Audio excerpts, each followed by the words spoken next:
அன்புமிக்க அருமையான தூய தேற்றறிவு அன்னையின் அன்பு பிள்ளைகளே, உங்களோடு சேர்ந்து அன்னையை பற்றிய, அதுவும் தேற்றறிவு அன்னையை பற்றி ஒரு சில வார்த்தைகள் சொல்வதில் மகிழ்ச்சி அடைகிறேன்.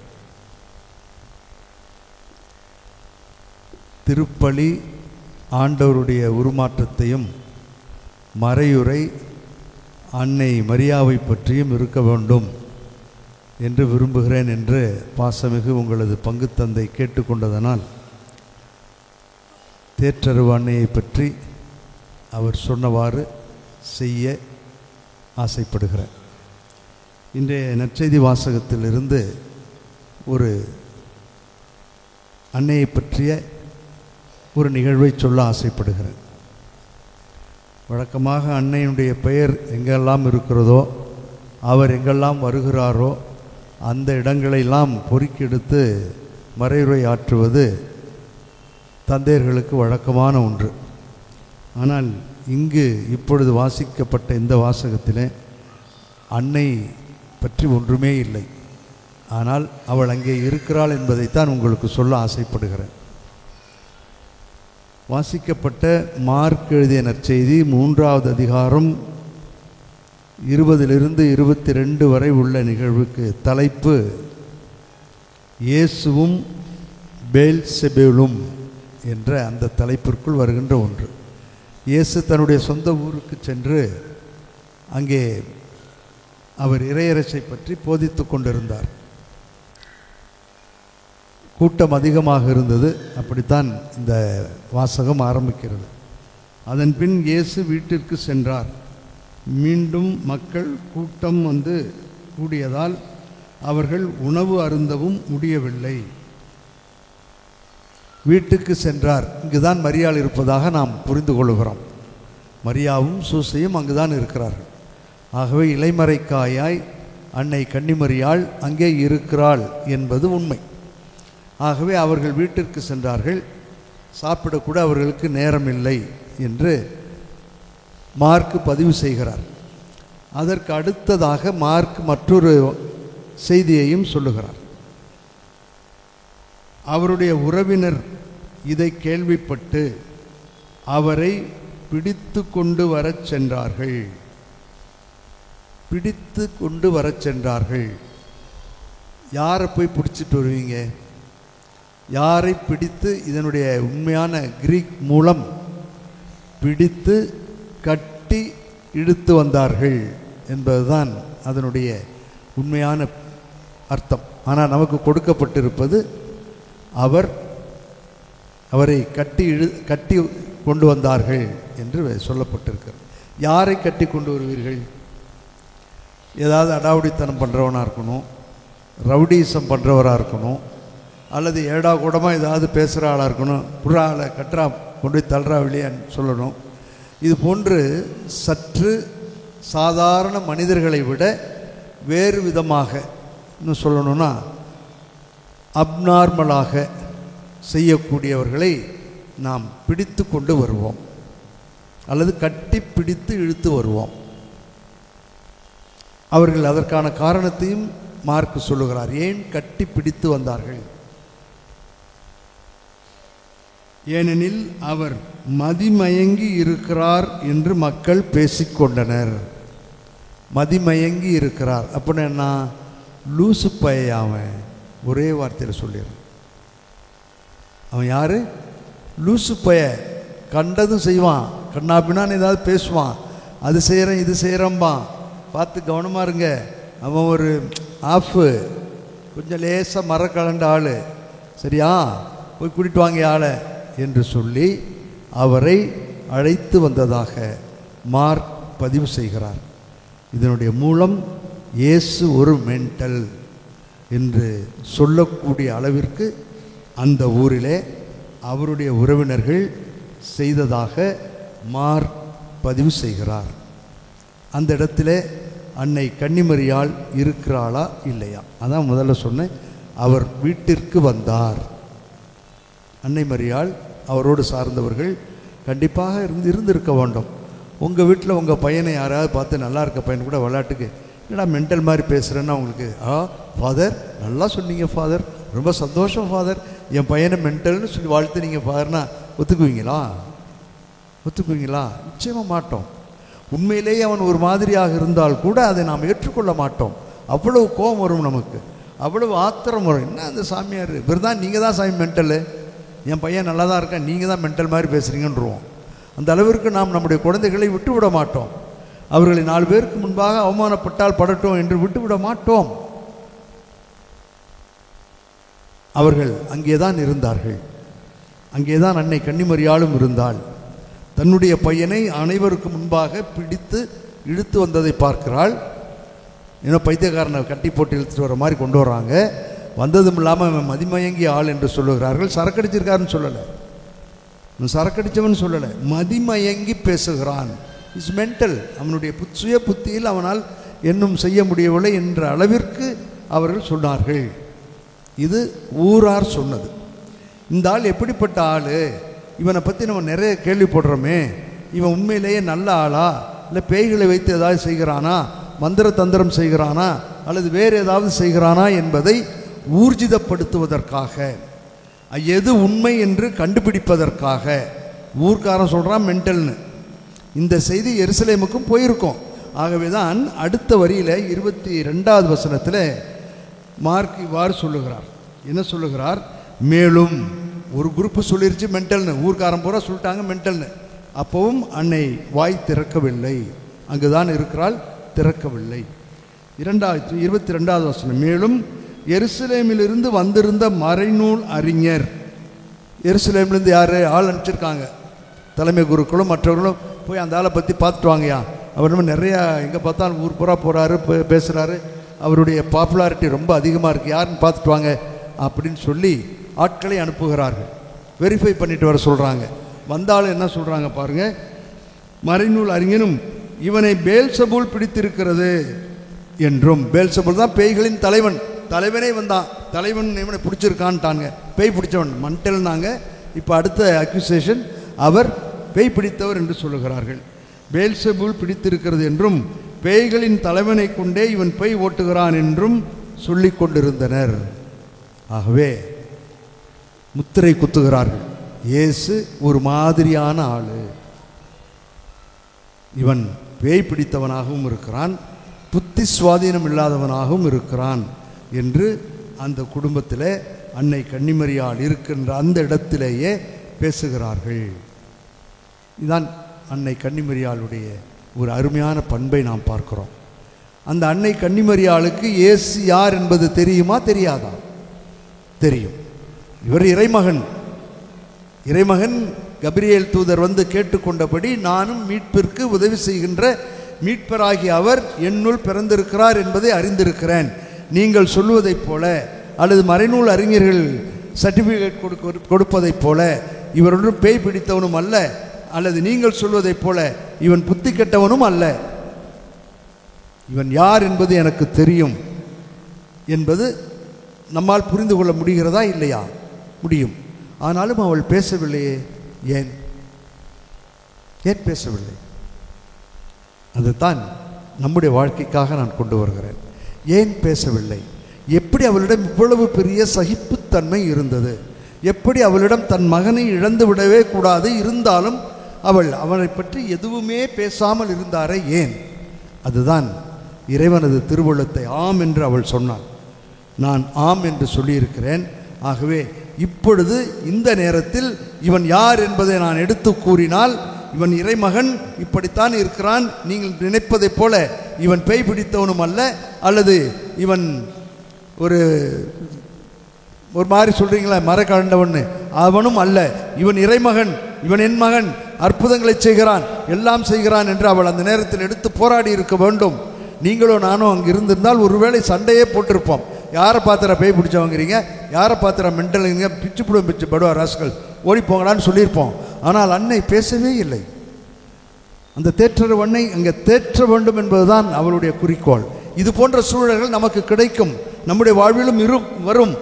இல்லறம் துறவரம் தனியறம் எந்த அறமாக இருந்தாலும் அந்த அறத்திலே வேதனைகள் துன்பங்கள் சோதனைகள் புரிந்து கொள்ள முடியாத சூழல்கள் ஏற்றுக்கொள்ள முடியாத வாழ்க்கை பாடங்கள் 10 அடி நான் மேலே போனால் 20 அடி சறுக்கிறேன். மாவு விற்க சென்றால் காற்றடிக்கிறது, உப்பு விற்க போனால் மழை பெய்கிறது, எல்லாம் நஷ்டமாக எனக்கு மாறி போகிறது. ஆகவே நான் புலம்புகிறேன், வந்தவங்க போனவங்க எல்லாரையும் திட்டுறேன். என்னுடைய வாழ்க்கை அமைந்தது இப்படித்தான், என்னுடைய கணவரை இப்படித்தான் தேர்ந்தெடுத்தார்கள், நான் வேண்டான்னு சொன்னேன், ஆனால் அந்த ஆள் இருக்கட்டும். நாங்கள் இந்த பொம்பளை வேண்டவே வேண்டான்னு கையெடுத்து கும்பிட்டேன், ஐயோ வேண்டான்னு. இல்லை இல்லை நல்ல பிள்ளை தான் கல்யாணம் பண்ணி வச்சாங்கன்னு எத்தனையோ பேர் நான் புலம்புகிறோம். சகிப்புத்தன்மை இல்லாமல் ஓடோடி அங்கலாய்க்கிறோம். இது மனிதர் பலவீனத்தில் ஏற்றுக்கொண்டாலும் அன்னை கன்னிமரியால் ஒரு அழகான பாடத்தை சொல்லித் தருகிறாள். அந்த தேற்றரு அன்னை நம்மை தேற்றுகிறாள். இது இப்பொழுது பேச வேண்டிய நேரம் அல்ல.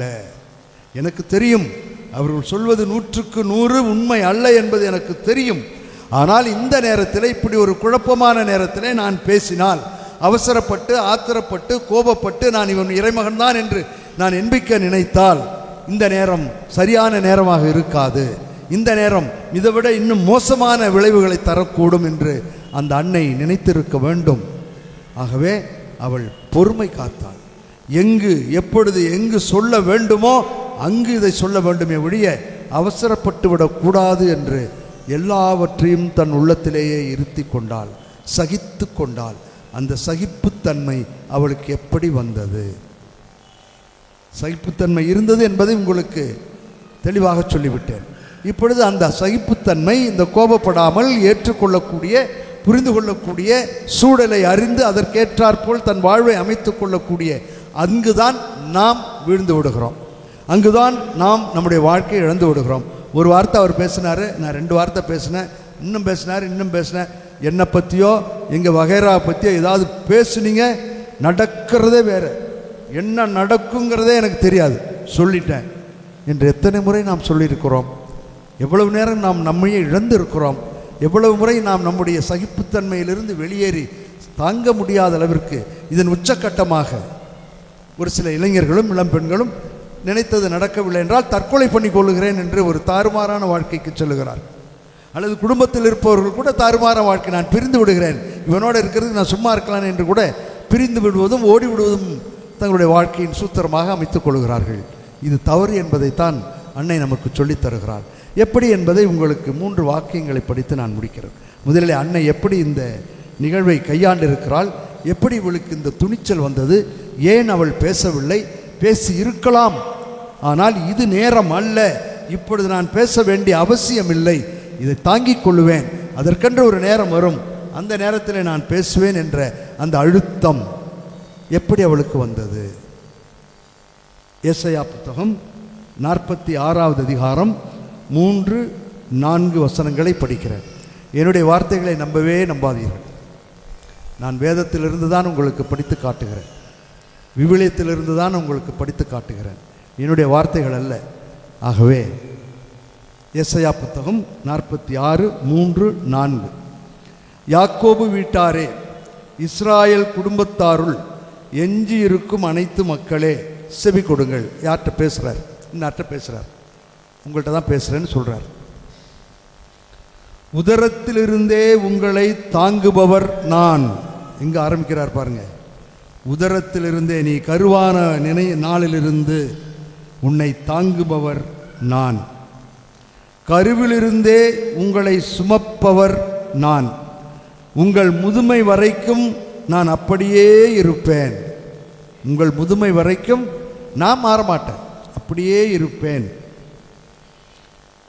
நரை வயது வரைக்கும் நான் உங்களை சுமப்பேன்.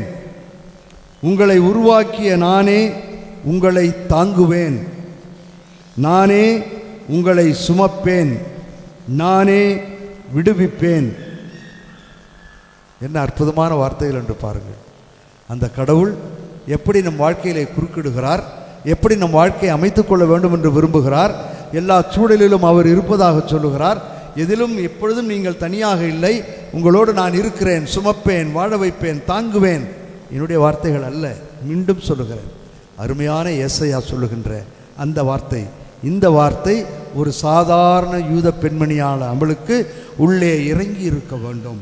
இந்த வார்த்தைகள் எல்லாம் அவளது வாழ்விலே உள்ளே இறங்கி இருக்க வேண்டும். அவள் இவைகளையெல்லாம் உள்வாங்கி இருந்ததனால் ஒரு அருமையான நம்பிக்கையிலும் விசுவாசத்திலும் கட்டமைக்கப்பட்டவளாக இருந்தாள். அவசரப்பட வேண்டிய அவசியமில்லை. என்னை இறைவன் தாங்குகிறார், என்னை இறைவன் சுமக்கிறார், என்னை அவர் வாழ வைக்கிறார், நரை முடி வரைக்கும் மாறமாட்டேன் என்று சொல்லுகிறார், உன்னோடு இருப்பேன் என்று சொல்லுகின்ற அந்த தெய்வம் எப்படி என்னை வழி நடத்துகிறாரோ அப்படி நான் வழி நடத்தப்பட ஆசைப்படுகிறேன் என்றுதான் அந்த அன்னை தெரிந்தும் அவரை பற்றி இல்லாதது பொல்லாததெல்லாம் சொன்ன பொழுதும், இவன் பேய் பிடித்திருக்கிறான் என்று உச்சக்கட்டத்தில் அவர்கள் பேசிய பொழுதும், இது உண்மை அல்ல, என்னை தாங்குகின்றவர், என்னை சுமப்பவர், என்னை வாழ வைக்கின்றவர், என்னோடு கூட இருக்கிறேன் என்று சொன்னவர், மாறாமல் இருக்கிறேன் என்று சொன்ன அந்த தெய்வம் இன்னும் என்னோடு தான் இருக்கிறார்.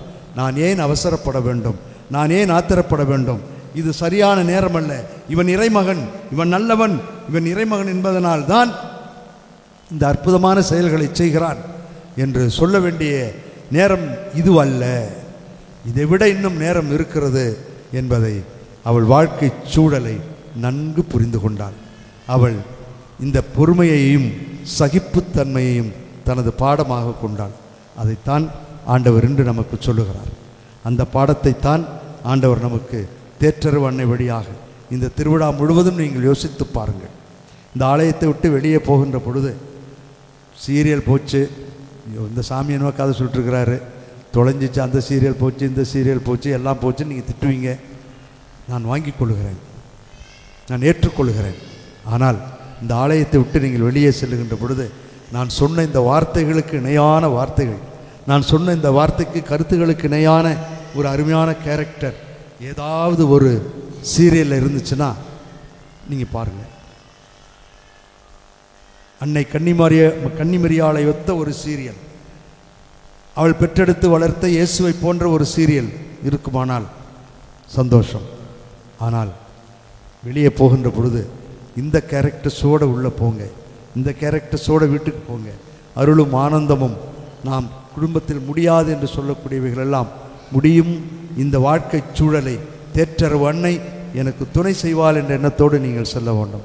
இப்படி வாழ முடியுமா என்று நீங்கள் நினைக்கலாம். வாழ முடியும் என்பதற்காக 2 வாக்கியங்களை படித்து முடிக்கிறேன். தந்தை அவர்கள் ஒரு 20 நிமிடம் வைக்கலாம், அதுக்கு மேலே வேண்டான்னாரு. 20 நிமிஷம் ஆயிடுச்சான்னு தெரியல. இருந்தாலும் என்னுடைய கணக்குக்கு இன்னும் 3 நிமிடங்கள் இருக்கிறது. ஆகவே இந்த 3 நிமிடத்தில் 2 வாக்கியங்களை படித்து முடிக்கிறேன். மீண்டும் சொல்லுகிறேன், என்னுடைய வார்த்தைகளை நம்பாதீர்கள். நான் உங்களுக்காக பொறுக்கி இதிலிருந்து தான் படிக்கிறேன், வேதத்திலிருந்து படிக்கிறேன். திருத்தூதர் பணிகள் 17, 27, 28 வசனங்கள். திருத்தூதர் பணிகள் 17, 27, 28. ஏனெனில் 27வது வசனத்தில் பாதியிலிருந்து படிக்கிறேன். ஏனெனில் அவர் நம் ஒவ்வொருவருக்கும் அருகிலேயே உள்ளார். யார் அந்த அவர்? கடவுள். கடவுள் நம் ஒவ்வொருவருக்கும் அருகிலேயே உள்ளார். இதைத்தான் அந்த அன்னை கன்னிமரியால் கண்டுபிடித்திருக்க வேண்டும். இதைத்தான் அவள் அனுபவித்திருக்க வேண்டும். நரைமுடி வரை தாங்குகிறேன், சுமக்கிறேன் என்றெல்லாம் சொன்னது நான் உன்னோடு உனக்கு அருகிலேயே இருக்கிறேன், உன்னிலேயே இருக்கிறேன் என்ற அந்த வார்த்தை தான். ஆகவே அருகிலேயே உள்ளார். அவரை சார்ந்துதான் நாம் வாழுகின்றோம், இயங்குகின்றோம், இருக்கின்றோம். நாம் கடவுளுடைய பிள்ளைகளாய் இருப்பதால் கடவுள் என்றும் நாம் எல்லோரும் அவரது குழந்தைகள். இவ்வளோ அற்புதமான வார்த்தைகள் என்று பாருங்கள். நாம் எல்லோரும் அவரது குழந்தைகள். துன்பம், வேதனை, இது அது என்று நம்மை கைவிட்டு விட்டு ஓடுகின்ற தெய்வம் அல்ல அவர், நம்மோடு வாழுகின்ற தெய்வம். ஆகவே அந்த தெய்வம் இன்னும் ஒரு அருளான ஒரு வாக்கியத்தை நமக்கு சொல்லித் தருகிறார். கடவுள் நம் ஒவ்வொருவருக்கும் அருகிலேயே இருக்கிறார். நாம் அவரை சார்ந்து தான் இருக்கிறோம், இயங்குகின்றோம், வாழுகின்றோம். நாம் எல்லோரும் அவரது குழந்தைகள். அற்புதமான கடவுள். அந்த கடவுள் தான் ஏசாயா சொன்ன கடவுள். அந்த கடவுளுடைய மகனைத்தான் அன்னை கன்னிமரியால் பெற்றெடுத்தான், தேற்றரவு தர வேண்டும் என்பதற்காக. இறுதியாக பிலிப்பியருக்கு எழுதிய திருமுகம் 1வது அதிகாரம் 29வது வசனத்தை படிக்கிறேன். ஏனெனில் கிறிஸ்துவிடம் நம்பிக்கை கொள்வதற்கு மட்டுமல்ல, அவற்றை இது வேணும் அது வேணும்னு கேட்கறதுக்கு மட்டுமல்ல, நம்பிக்கை கொள்வதற்கு மட்டுமல்ல, பின்ன என்ன? நம்முடைய வாழ்க்கை எப்படிப்பட்ட வாழ்க்கை? அவருக்காக துன்பத்தை ஏற்பதற்கும் நீங்கள் அருள் பெற்றுள்ளீர்கள். அருள் மிக பெற்றவளே வாழ்க, வானதூதர் சொன்ன வார்த்தை. ஆகவே நாம் துன்பத்தை கண்டு பயந்து ஓடக்கூடியவர்கள் அல்ல, ஒளிந்து கொள்ளக்கூடியவர்கள் அல்ல. அவரை மென்டல் என்றார்கள், பேய் பிடித்தவன் என்றார்கள். அன்னை மரியாள் சுருங்கி போய்விடவில்லை. அன்னை மரியாள் காதிருந்தும் காதில்லாதவளைப் போல செவிடு மாதிரி இல்லை, தெரியும். ஆனாலும் அருள் பெற்றிருக்கிறோம். துன்பத்தையும் வேதனைகளையும் சூழல்களையும் புரிந்து வாழ்வதற்கான அருளை இறைவன் நமக்கு தந்திருக்கிறார். அதன்படி வாழ முடியும், வாழ வேண்டும் என்பதைத்தான் அன்னை கன்னிமரியாள் சுட்டி காட்டுகிறார். துன்பங்களை தாங்கிக் கொள்வதற்கான அருளையும் நாம் பெற்றிருக்கிறோம். அந்த அருளின் முன்மாதிரி தான் அன்னை தேற்றரவு அன்னை என்பதை நினைத்து ஆண்டவருக்கு நன்றி சொல்லுவோம். ஆகவே நம்மால் வாழ முடியும், வாழ வேண்டும். நான் ஒரு சில எடுத்துக்காட்டுகள் தான் சொன்னேன். நம்முடைய வாழ்க்கையிலுடைய துன்பங்கள் ஏராளமாக இருக்கின்றன. இது அது என்று பட்டியலிட்டால் அந்த பட்டியலையும் கடந்து செல்லக்கூடிய அளவிற்கு நம்மிடம் துன்பங்கள் வேதனைகள் உண்டு. ஆனால் இவைகளையும் கடந்து அருளோடு நாம் அருள் பெற்றிருக்கிறோம் என்று ஆண்டவர் புனித பவுலடியார் வழியாக சொல்லுகிறார். ஒரே ஒரு முறை வாழப்போகிற இந்த வாழ்வை அர்த்தமுள்ள வாழ்வாக வாழ கற்றுக்கொள்வோம். கருவறை டு கல்லறை ஒரு முறை தான் நடக்கப் போகிறோம்.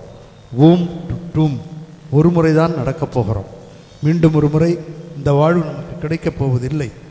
பேரம் பேசினாலும் அழுது புரண்டாலும் நவநாட்கள் வைத்தாலும் மீண்டும் இந்த வாழ்வு நமக்கு கிடைக்கப் போவது இல்லை. ஒரே ஒரு முறை தான் வாழப்போகிறோம். கொடியேற்று அன்று சாவை காட்டி பயமுறுத்துவதாக நினைக்காதீர்கள். சாவை காட்டி பயமுறுத்துவது என்னுடைய பாணி அல்ல. பயமுறுத்துவதற்காக நான் வேலை நகரிலிருந்து இங்கு வரவும் இல்லை. வாழ்வு எவ்வளவு உன்னதமானது என்பதற்காக சொல்லுகிறேன். வாழ்க்கை எப்படி வாழப்பட வேண்டும் என்பதற்காக சொல்லுகிறேன். எவ்வளவு மகிழ்வோடும் மனநிறைவோடும் நம்மால் வாழ முடியும் என்பதற்காக சொல்லுகிறேன். அன்னை கன்னிமரியால் தந்திருக்கின்ற அந்த முன்மாதிரியான பாடத்தை உள்வாங்கி நாமும் நம் வாழ்க்கையில் நடைபெறக்கூடிய எல்லா நிகழ்வுகளிலும் இறைவனுடைய அருளோடும் ஆசீரோடும் நமக்கு அருகிலேயே இருக்கக்கூடிய அந்த ஆண்டவனை புரிந்து கொண்டு வாழ முடியும் என்பதற்காக சொல்லுகிறேன். மீண்டும் ஒரு முறை சொல்லுகிறேன், ஒரே ஒரு முறை தான் வாழப்போகிறோம். இல்லறம், துறவரம், தனியறம், எந்த அறமாக இருந்தாலும் சரி ஒரு முறை தான் வாழப்போகிறோம்.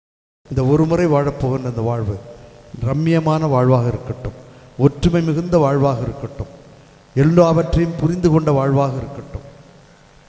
தேற்றரவு அன்னையை முன்மாதிரியாக கொண்டு அனைத்தையும் உள்வாங்கி சலனம் இல்லாமல் நிறுத்தி நிதானமாக சகிப்புத்தன்மையோடு வாழக்கூடிய ஒரு அருமையான வாழ்வாக இருக்க வேண்டும் என்று தேற்றரவு அன்னையோடு சேர்ந்து தொடர்ந்து ஜெபிப்போம். வல்ல இறைவன் நல்லருள் பொழிவார். ஆமென்.